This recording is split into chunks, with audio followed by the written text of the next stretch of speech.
much can we really know about the universe beyond our galaxy? The Hubble telescope has enabled us to see objects in space as far as 13 billion light-years away. But this still doesn't give us the answers to all our questions. Questions like, what is the universe made of?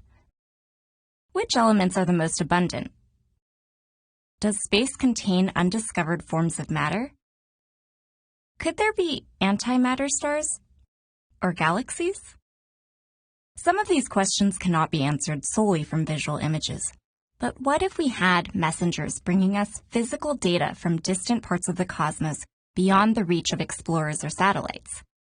In a way, we do, and these space messengers are called cosmic rays. Cosmic rays were first discovered in 1912 by Victor Hess when he set out to explore variations in the atmosphere's level of radiation, which had been thought to emanate from the Earth's crust. By taking measurements on board a flying balloon during an eclipse, Hess demonstrated both that the radiation actually increased at greater altitudes and that the sun could not be its source. The startling conclusion was that it wasn't coming from anywhere within the Earth's atmosphere, but from outer space. Our universe is composed of many astronomical objects. Billions of stars of all sizes, black holes, active galactic nuclei, asteroids, planets, and more. During violent disturbances, such as a large star exploding into a supernova, billions of particles are emitted into space.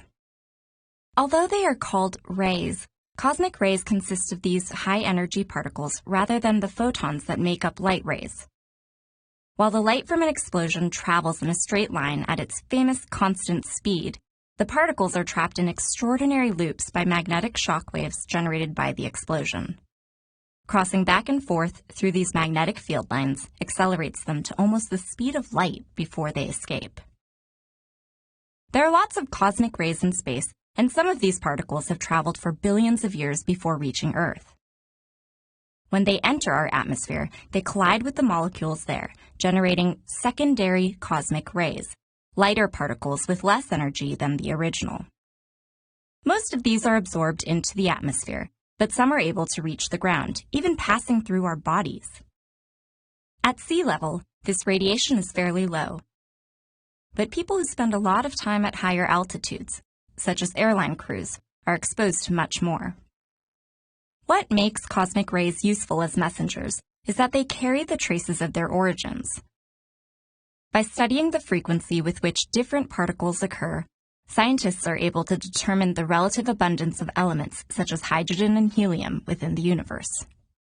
But cosmic rays may provide even more fascinating information about the fabric of the universe itself.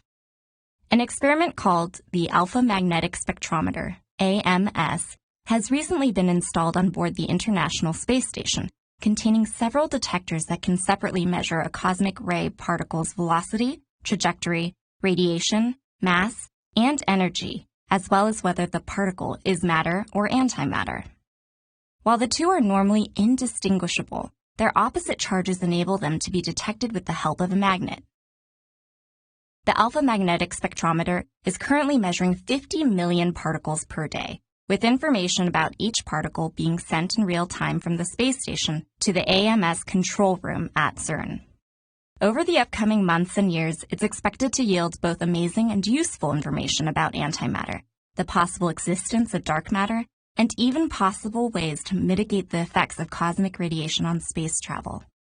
As we stay tuned for new discoveries, look to the sky on a clear night, and you may see the International Space Station, where the Alpha Magnetic Spectrometer receives the tiny messengers that carry cosmic secrets.